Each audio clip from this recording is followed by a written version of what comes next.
Salut, moi c'est Amy, tu te souviens de moi? Alors aujourd'hui on va voir si avoir des symptômes c'est être malade. Selon la définition du dictionnaire, la maladie est une altération de la santé. En aucun cas on parle de symptômes et on dit que les symptômes sont synonymes d'une maladie.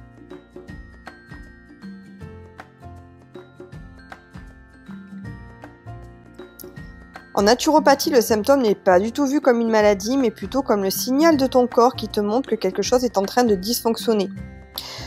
Par les symptômes, ton corps est tout simplement en train de s'auto-défendre, de s'auto-guérir, de mettre en place des processus qui vont permettre de le soigner.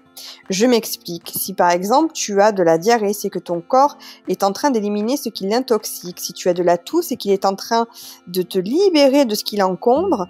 Et si tu as de la fièvre, c'est tout simplement qu'il est en train de mettre en place des processus et des mécanismes qui vont auto-réguler ton corps pour se défendre seul. Donc le symptôme est ton allié et ce n'est pas vraiment une maladie en soi, c'est un mécanisme, une réponse de ton corps qui est en train de se défendre. Alors il faut savoir qu'on a 3 niveaux de symptômes qui vont permettre d'évaluer ton état de santé, ta vitalité. On a une première phase qu'on appelle phase fonctionnelle, mais aussi phase d'alarme ou phase d'alerte, où on a des symptômes plus ou moins légers, qui montrent en fait qu'on a un petit désordre, des dysfonctionnements, quelques perturbations, avec des urines trop claires, la langue pâteuse, une transpiration excessive, une mauvaise haleine, le sommeil légèrement perturbé, de rares nausées. On a des phases aussi un peu plus aiguës, avec des crises d'élimination, comme la fièvre, la diarrhée, des vomissements, des inflammations. Mais tu es quand même, on va dire, en bonne santé. On a ensuite une phase 2 qui est la phase lésionnelle, où là on a une phase de maladie chronique, c'est-à-dire qu'on a des maladies qui reviennent assez régulièrement, telles que les troubles ORL comme le nez qui coule, la sinusite, la bronchite, l'otite, les rhumatismes, les infections récidivantes, les pathologies auto-immunes, les allergies. Là, ça montre que tu as une stagnation de déchets et de toxiques, que tout est mal éliminé et que cette stagnation commence en fait à créer des dérèglements. Et si tu les laisses continuer, en fait, si tu les laisses s'accumuler, tu vas arriver en phase 3, où là on arrive en phase dégénérative, en phase lésionnelle, où là on a l'apparition de maladies graves telles que le diabète, la cirrhose, la sclérose en plaques, les tumeurs, l'endométriose, les ulcères, etc. Donc il est vraiment important d'écouter ton symptôme pour pouvoir mettre en place des mécanismes pour auto-réguler rapidement ta santé afin d'éviter d'arriver en phase 3. Alors il se peut aussi que tu n'aies tout simplement aucun symptôme, ce qui révélerait une très bonne santé et un très bon équilibre entre assimilation et élimination, mais il se peut aussi que ce manque de symptômes révèle tout simplement un déséquilibre. Et oui, il se peut que lorsque tu arrives en vacances ou lorsque tu commences à lâcher prise, eh bien c'est là qu'apparaissent tes symptômes, puisque souvent tu es à 100%, tu es à fond, tu n'arrêtes pas, tu n'as pas une minute à toi, et quand tu commences à te relaxer, eh bien c'est là qu'apparaissent tes symptômes, tu tombes malade et tu as en fait plein de petits problèmes et de désagréments qui t'incommodent. Eh bien, c'est tout simplement que tu ne laisses pas la place à l'apparition de ces symptômes. Tu as ce blocage mental qui est vraiment important et qui t'empêche de libérer et d'éliminer correctement. Donc, cela ne veut pas dire que tu es en bonne santé. Et je dirais même plus qu'une personne qui a des symptômes qui apparaissent plus vite est une personne qui a un niveau de vitalité meilleur qu'une personne qui laisse apparaître les symptômes qu'une fois qu'elle est en train de lâcher prise. Donc il est vraiment important que tu prennes en compte cela afin d'éviter que ton corps crée des dysfonctionnements en silence. Alors, quand on est malade, qu'est-ce qu'on fait? On va tout simplement chez le médecin et le médecin va vous prescrire des médicaments ou un traitement qui va tout simplement atténuer ces symptômes pour faire en sorte qu'on se sente bien, que ces symptômes disparaissent et qu'on n'ait plus de problème, voire qu'on ne soit plus malade. On a l'impression d'être guéri. Sauf que c'est là que l'on se trompe puisqu'on n'est pas guéri. On a étouffé la conséquence du symptôme, mais pas la cause.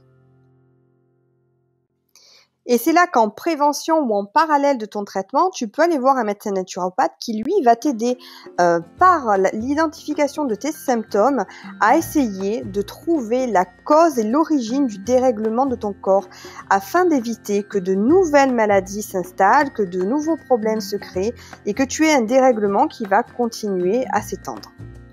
Alors comme je te l'ai déjà expliqué dans une première vidéo, le naturopathe a différents outils qui va te permettre tout simplement de réguler cela par des massages, par l'alimentation, par la phytothérapie, par l'aromathérapie. Il existe plein de choses qui peuvent t'aider naturellement à réguler tout cela. Donc comme vous l'aurez compris, les symptômes sont vraiment à prendre en considération puisqu'ils vont vraiment nous permettre de trouver l'origine du dérèglement et ce sont plutôt nos alliés et non pas nos ennemis, même si, reconnaissons-le, ils sont inconfortables.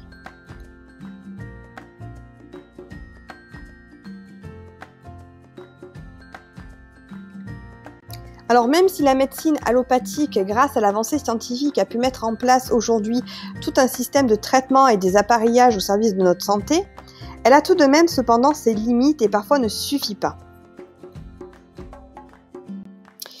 Et c'est là que tu vas me dire, mais pourquoi est-ce que tu veux que je change cette habitude? Pourquoi tu veux que je change ces méthodes puisqu'elles fonctionnent très bien, elles ont fait leurs preuves?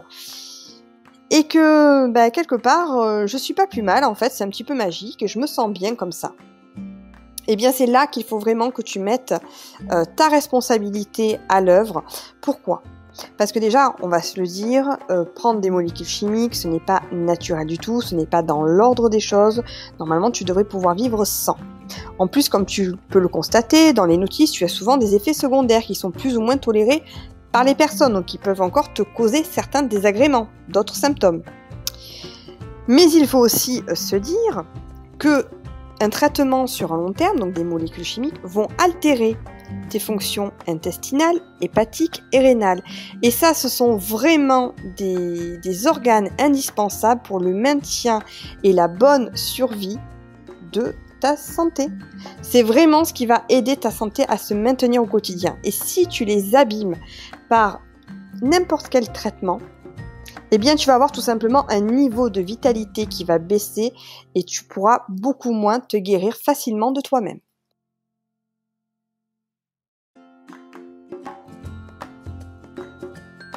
Et c'est en cela que les deux médecines sont complémentaires, puisque la médecine allopathique peut agir rapidement par des molécules chimiques de temps en temps à réguler ou à régler un problème par des opérations quelconques.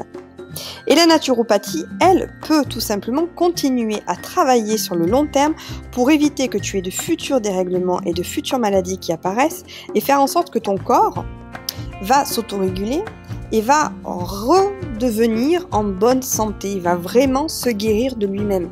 Voilà. Ne laisse pas ton corps s'endormir, ne le laisse pas se polluer et s'intoxiquer par différentes molécules chimiques. Fais en sorte que celui-ci retrouve en fait son état normal. Le corps doit pouvoir s'auto-guérir naturellement et pour cela il faut que tu lui apportes toutes les vitamines et les minéraux nécessaires au bon métabolisme afin que celui-ci puisse mettre en place tous les processus essentiels. Voilà, à toi de décider si tu as envie d'écouter ou pas ton corps afin qu'il ne soit trop tard. Voilà, encore une fois, la nature fait si bien les choses, respecte-la. Et là, ici, respecte ton corps, écoute-le avant qu'il ne soit trop tard.